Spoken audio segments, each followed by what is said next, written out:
Impronta ist eine Plattform für die Musik unserer Zeit.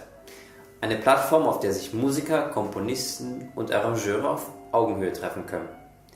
Die Impronta Edition G sieht sich als Vermittler auf dieser Plattform, also als Verbindungsglied zwischen dem Urheber eines Werks und dem Musiker, also demjenigen, der es später aufführen wird. Impronta ist für mich eine Lebensentscheidung, ein Ideal, eine Wette. Impronta ist auch ein Kampf, um einen Platz zu finden für die zeitgenössische Musik in unserer Gesellschaft heutzutage. Wir verstehen uns nicht als Dienstleister, sondern vielmehr als gleichberechtigte Partner. Impronta ist gleichzeitig ein Ensemble und ein Verlag. Das Ensemble wurde in 2012 gegründet und der Verlag in 2014. Beide arbeiten miteinander. Es ist uns wichtig, dass auch nach der Gründung des Verlags 2014 das Ensemble unabhängig vom Verlag bleibt. Es steht gleichberechtigt neben dem Verlag. Es spielt natürlich auch Werke, die wir verlegen, aber halt nicht nur. Das, was sie verbindet, ist ihre gemeinsame Grundidee. Die Grundidee der Balance zwischen historischer und zeitgenössischer Musik. Wir sind ein Verlag von Musikern für Musiker gegründet und dienen die Musik. Wir verbreiten die Noten von unseren Komponisten in der ganzen Welt und bringen diese Noten zur Uraufführung. Der Verlag ist für mich ein Projekt mit vielen Potenzialen. Wir versuchen, neuer Musik zu einem größeren Stellenwert zu verhelfen und beziehen dabei alle ein, die in irgendeiner Form im Kontakt damit stehen. Die Idee, einen Verlag zu gründen, kam von meinem Studium in Mannheim mit der Hochschule. Ich habe mit Andreas Luca Baraldo Dirigieren studiert und wir kamen sehr oft zusammen in Kontakt mit der Kompositionsklasse, mit welcher wir auch oft über die Verlagswelt gesprochen haben und wie schwer es ist heutzutage als junger Komponist einen Verlag überhaupt zu finden. Viele Komponisten nach schlechten Erfahrungen machen ihre eigenen Noten und versuchen das selbst zu verkaufen. Wir wollen, dass das Verlagswesen für den Komponisten wieder attraktiv wird und sein Image des großen, herrschenden Ausbeuters verliert. Der Komponist möchte als im Verleger ebenbürtig behandelt und in den Edierungsprozess beteiligt werden. Schließlich ist er der Schöpfer des Werks, ja nicht der Verlag. Es ist uns wirklich sehr wichtig, dass eine Zusammenarbeit da ist, eine musikalische Zusammenarbeit. Und ich denke auch, dass dies zur Qualität des fertigen Notenmaterials zu einem großen Stück beiträgt. Denn alle Musiker und Komponisten waren bisher immer sehr zufrieden mit dem Endergebnis unserer Arbeit.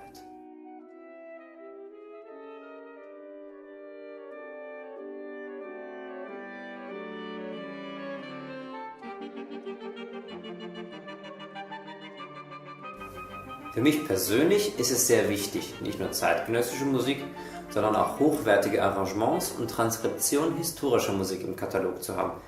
Wir wollen die zeitgenössische Musik ja nicht ghettoisieren und auf einen Thron stellen. Der rote Faden darf nicht abbrechen, sie muss in Verbindung mit ihrer Geschichte stehen. Arrangement und Transkriptionen ist für mich die Kunst, alte Musik auf neue Wege zu bringen.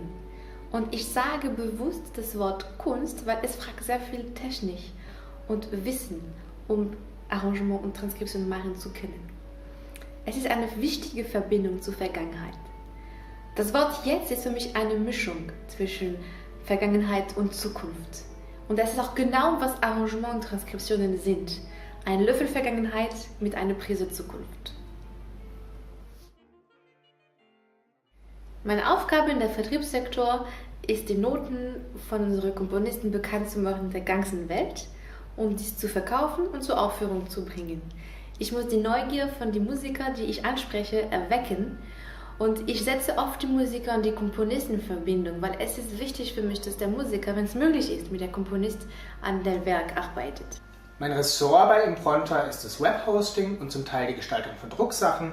Damit habe ich einerseits die Aufgabe, Notencover für den Druck vorzubereiten und auf der anderen Seite neue Stücke in den Webshop einzupflegen.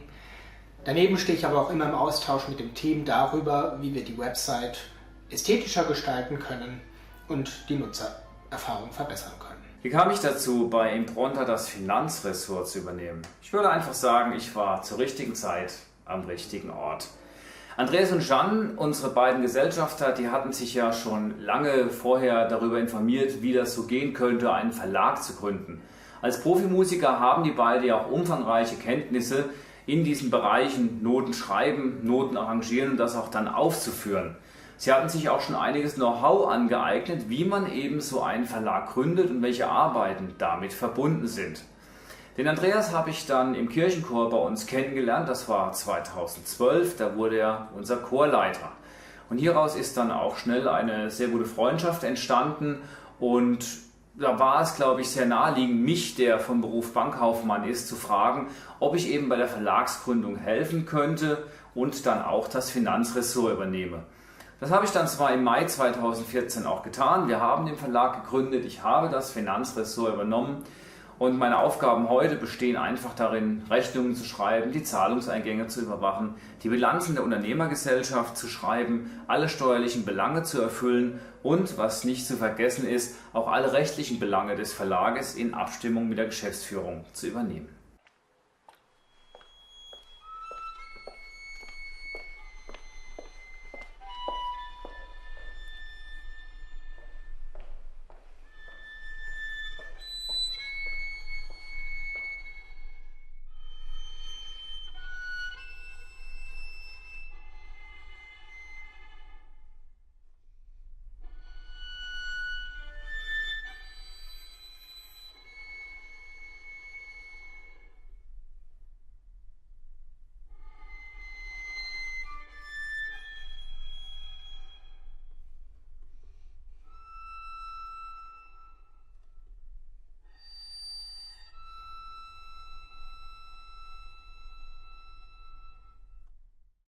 Ich bin zuständig für den ersten Kontakt mit dem Komponisten. Ich erkläre denen unsere Philosophie, unsere Verträge und unsere Arbeitsmethoden.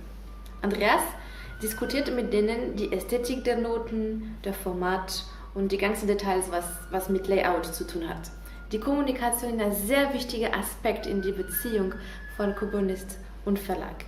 Diskutieren und argumentieren ist sehr wichtig, damit jeder das Beste aus sich herausholen kann. Das Edieren, also die Arbeit am Werk, kann man als einen der wichtigsten Aspekte in unserer Verlagsarbeit bezeichnen. Der erste Schritt in unserem Edierungsprozess ist jedoch die Wahl der Werke. Mittlerweile kommen viele Komponisten direkt auf uns zu und bieten uns Kompositionen an. Manchmal gehen aber auch wir auf Komponisten zu, die wir für interessant erachten und wo wir wissen, dass sie keinem anderen Verlag verpflichtet sind. Es ist schwierig zu sagen, wie und ob ein Stück verlegungswürdig ist. Natürlich, wir passen zuerst immer auf technische Kriterien. Ist das Stück spielbar? Kennt der Komponist seine Werkzeuge? Hat er eine Aussage? Und wir versuchen so wenig Geschmack da reinzumischen, weil es geht nicht um uns, sondern am Ende muss das Stück der Musiker gefallen, der das spielen wird. Fragen nach potenziellen Käufern oder Aufführungsmöglichkeiten oder überhaupt die generelle Frage nach dem Absatzmarkt für ein Werk sind natürlich auch wichtige Fragen. Diese kommen jedoch aber in zweiter Instanz. Dann sprechen Jeanne oder ich mit dem Komponisten und wenn sich alle einig sind, setze ich einen Musikverlagsvertrag auf. Dieser Vertrag regelt dann alles Wichtige, vom Urheberrecht über die Form, wie uns der Komponist das Stück einzureichen hat, bis hin zu seinen Beteiligungen und der Rechts- und Erblage. Danach beginnt erst der eigentliche Edierungsprozess. Im ständigen Austausch mit dem Komponisten oder Arrangeur übertragen wir das Werk in unser eigenes Verlagslayout. Was mir bei dieser Arbeit sehr wichtig ist, dass ich auch aus der Sicht des Dirigenten und Musikers die Partitur beurteile und Anmerkungen mache. Ich versetze mich in den Stil des Komponisten hinein und versuche mögliche Flüchtigkeitsfehler oder Inkongruenzen aufzufinden, die ich dann markiere und zusammen mit dem Komponisten oder Arrangeur kläre. So ist für mich der Verleger nicht nur ein Dienstleister, der das Werk druckfertig herstellt, sondern eben auch der hinterfragende Kollege. Bisher konnten wir so verschiedene Details im Notenmaterial korrigieren oder optimieren. Steven erstellt dann das entsprechende Cover zu dem Stück. Sobald das Werk fertig ist, also Stimmen und Partitur sowohl vom Komponisten als auch von Jeanne und mir kontrolliert worden sind, geht das Werk in den Druck. Dann stellen wir es in unseren Online-Shop ein, der Vertrieb beginnt und es kann bestellt werden.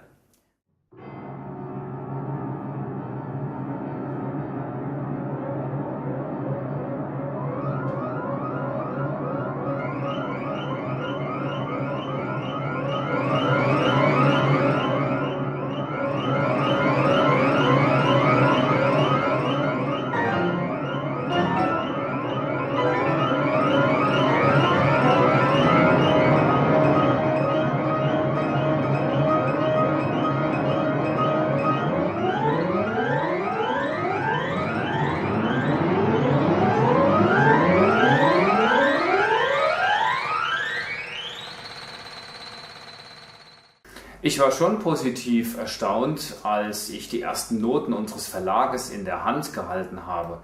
Ich komme ursprünglich vom Gesang her und muss mich da schon sehr wundern, was uns Sängern da so alles vorgesetzt wird. Seien es kopierte Notenblätter, die man kaum noch lesen kann, oder zerfledderte Partituren. Und davon hängt bei mir dann zumindest der erste Eindruck ab, wie ich mich mit einem Stück dann intensiv beschäftigen werde und ob ich das Stück auch gut finden werde. Und da sind unsere Impronter-Noten, denke ich, schon was ganz Besonderes. Ein Notenmaterial muss in erster Linie perfekt funktionieren. Die Partitur der Stimme muss offen auf dem Pult liegen können, ohne immer wieder von alleine zuzuklappen. Wendestellen müssen, wenn irgend möglich, immer bequem funktionieren. Und das Material muss sehr, sehr gute und in sich konsistente Erklärungen aller Spielarten haben. Spielarten, die vielleicht nicht jedem bekannt oder nicht ganz üblich sind. Es darf insgesamt keine aufführungstechnischen Fragen offen lassen. Je klarer die Noten ist, desto besser kann man es auch üben. Vor allem zeitgenössische Musik ist oft sehr komplex und mit sehr viel Effekt verbunden. Und in dem Verlag arbeiten wir sehr viel mit dem Komponist zusammen, um das richtige Zeichen zu finden für den richtigen Effekt. Dann, wenn der Musiker dieses Zeichen sieht, dass er sofort versteht, was möchte der Komponist als Effekt bekommen. Obwohl ich nur Hobbymusiker bin, ist auch mir die Ästhetik sehr wichtig.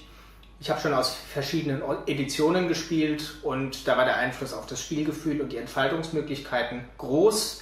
Für mich als Organist ist es zum Beispiel wichtig, ob meine Noten Hoch- oder Querformat haben, ob Orientierungshilfen enthalten sind, zum Beispiel Fingersätze. Neben dem praktischen Aspekt ist mir aber auch die Qualität des Papiers wichtig und da insbesondere, ob es Hochglanzpapier ist, das mag ich überhaupt nicht.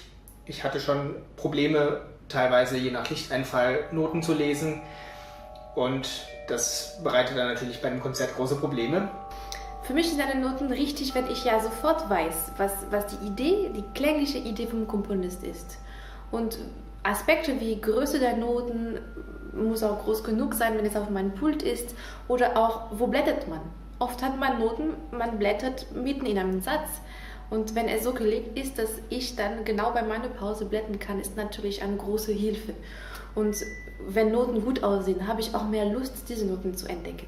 Und dabei ziehen Jeanne und ich immer einen sehr, sehr großen Gewinn aus unserer eigenen Erfahrung als ausübende Musizierende. Sie als Violinistin und Pianistin und ich als Dirigent.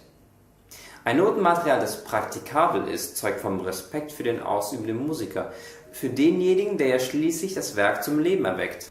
Wir hatten deshalb einige Besuche bei Druckereien hinter uns, haben Probedrucke machen lassen, Anpassungen vorgenommen, auch von digitaler Seite, bis wir mit dem Ergebnis voll zufrieden waren. Es ist so eine Freude, die gedruckte Noten nach Hause zu bringen und sie zu öffnen für das erste Mal. Auch wenn man ein bisschen Angst hat, wieder Fehler übersehen zu haben. Aber wenn das der Fall ist, dann lassen wir die Noten nochmal korrigieren und nochmal ausdrucken.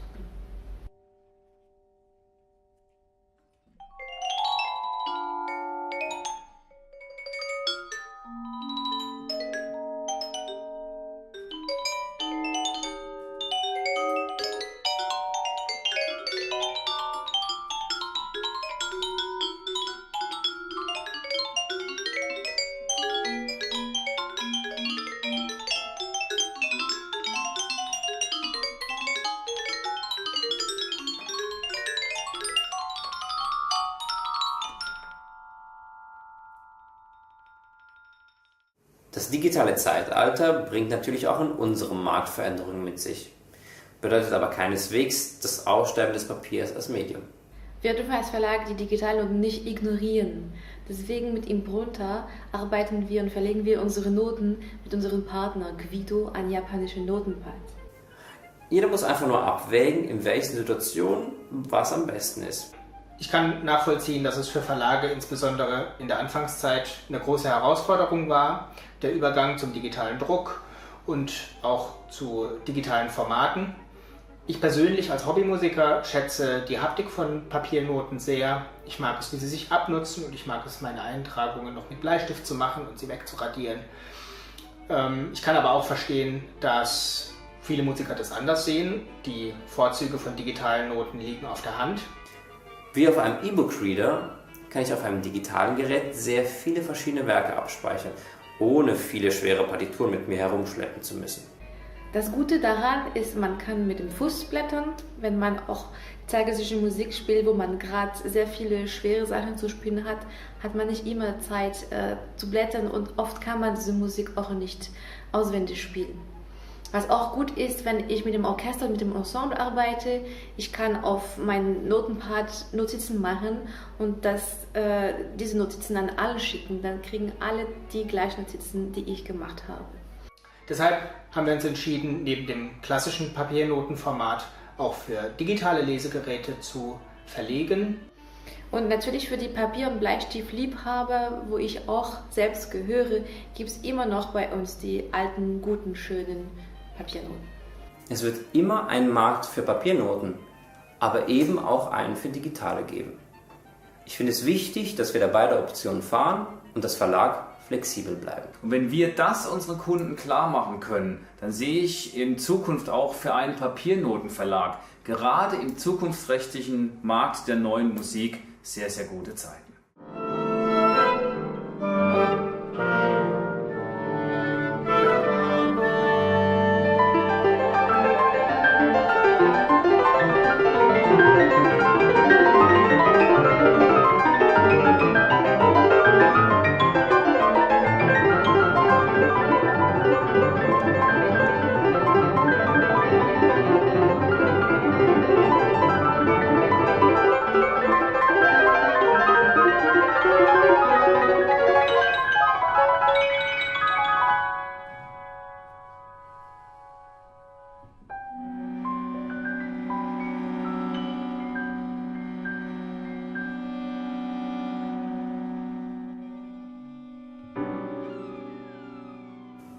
Es ist sehr schwer, die Frage zu beantworten, ob es irgendwie eine Kunst ist, ein Werk zu verlegen.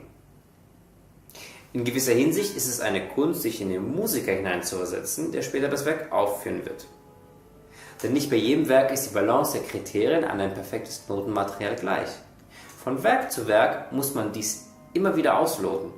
Man braucht großes Fingerspitzengefühl dafür.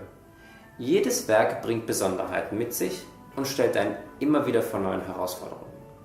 Sei es das Format der Stimmen oder der Partitur, seien es grafische Elemente, die es in das Material einzufügen gilt, oder sei es mit ganz pragmatisch Zeitdruck bis zu einer geplanten Aufführung.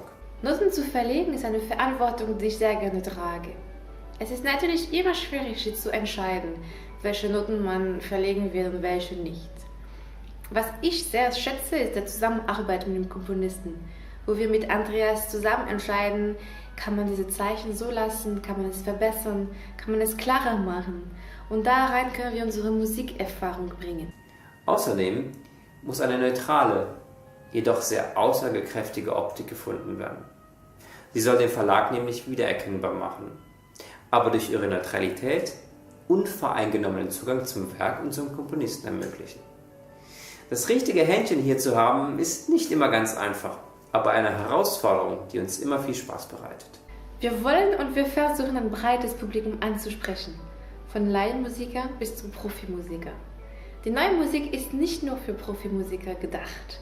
Sie gehört unserer Gesellschaft und soll für jede erreichbar sein. Vor allem Kinder, die nicht vorbelastet sind, haben einen super Zugang zur zeitgenössischen Musik. Auf der anderen Seite richtet sich der Verlag aber auch an jedes Publikum, das neugierig ist, auf der einen Seite Musik anders zu erfahren, als es das gewohnt ist, und auf der anderen Seite auch die eigene Reaktion auf diese Musik kennenzulernen, die sich durchaus von der Reaktion auf andere Musik unterscheiden kann.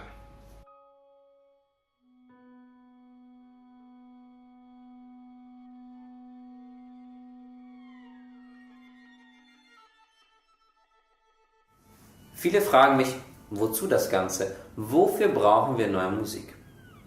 Nun, die Musik unserer Zeit ist für mich wie die Luft, die wir atmen, und die Auseinandersetzung mit ihr ist sehr wichtig. Gäbe es sie nicht, würde unsere lebendige Musikkultur aussterben und wir hätten nur noch museale Musik. Wie auch der Dirigent Nikolaus Arnoncourt feststellte, ist Musik heute zum bloßen Ornament verblasst, zur schönen Verzierung, zur Entspannung von unserem stressigen Leben. Und so ist im Laufe der Jahrhunderte auch die Kompetenz des breiten Publikums, Musik zu verstehen, schwächer geworden. Das ist ja auch ganz nachvollziehbar. Man braucht Musik nicht mehr verstehen. Man möchte sie nur genießen, man möchte sie konsumieren. Da ist die neue Musik ganz schnell weg vom Fenster. Ich persönlich wünsche mir, dass Musik und Kunst allgemein ihren gesellschaftskritischen und so auch persönlichkeitsbildenden Wert zurückgewinnen. Und dann werden sich Menschen auch für die Inhalte von Musik interessieren und nicht nur für ihre Oberfläche. Oft höre ich, früher war die Musik besser, schöner, wir haben keinen Bach und kein Mozart mehr. Was man wissen muss, ist, dass früher hat man quasi nur Uraufführungen gespielt. Das Publikum wollte ständig neue Stücke entdecken. Heutzutage fixieren wir uns viel zu viel auf die Vergangenheit. Es gab auch schlechte Musik, nur der Zeit hat diese Musik zu uns nicht gebracht. Und wir haben auch moderne Mozart und moderne Bach. Man muss es erkennen wollen. Die neue Musik ist unser Abdruck für die Zukunft. Wir müssen sie wahrnehmen. Wir haben die Verantwortung als Musiker, unseres Publikum für diese Musik zu überzeugen, weil zeitgenössische Musik unsere Identität ist.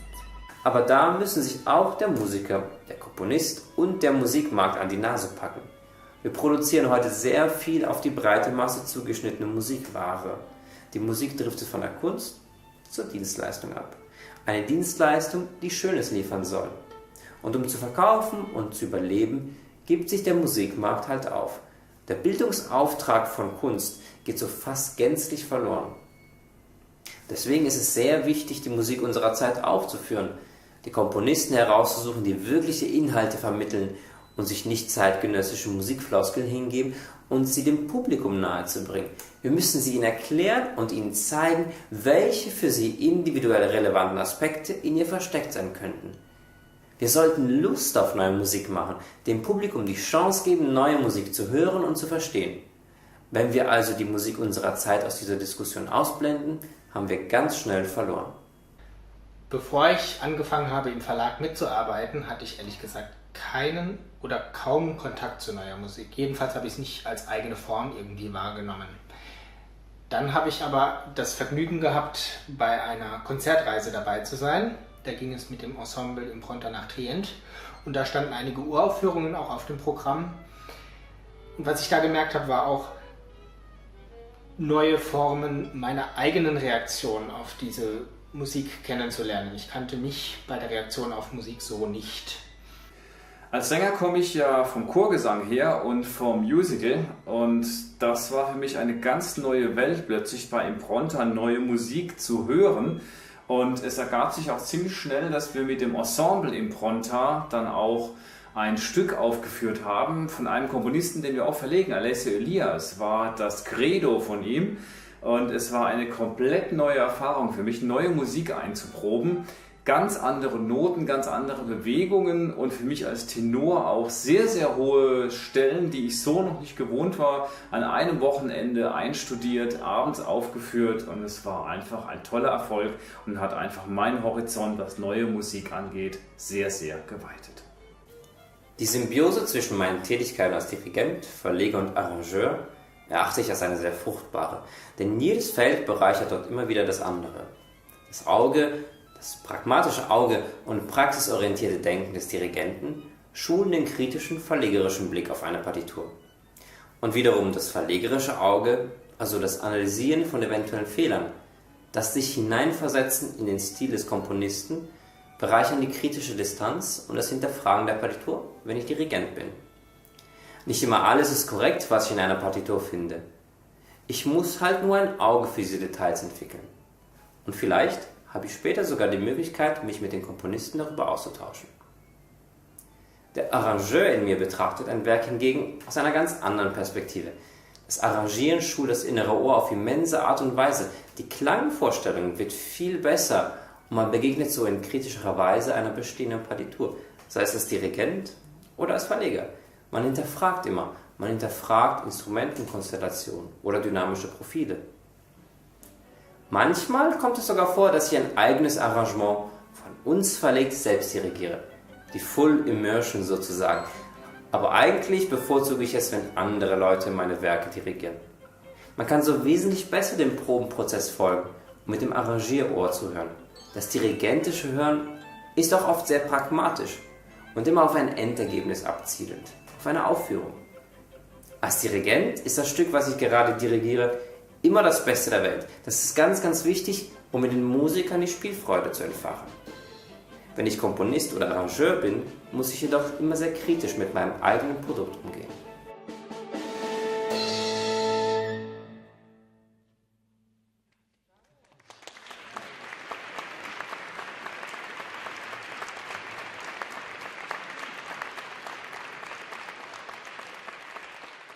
Ich kann nicht sagen, dass der Verlag meine erste oder meine zweite Arbeit ist.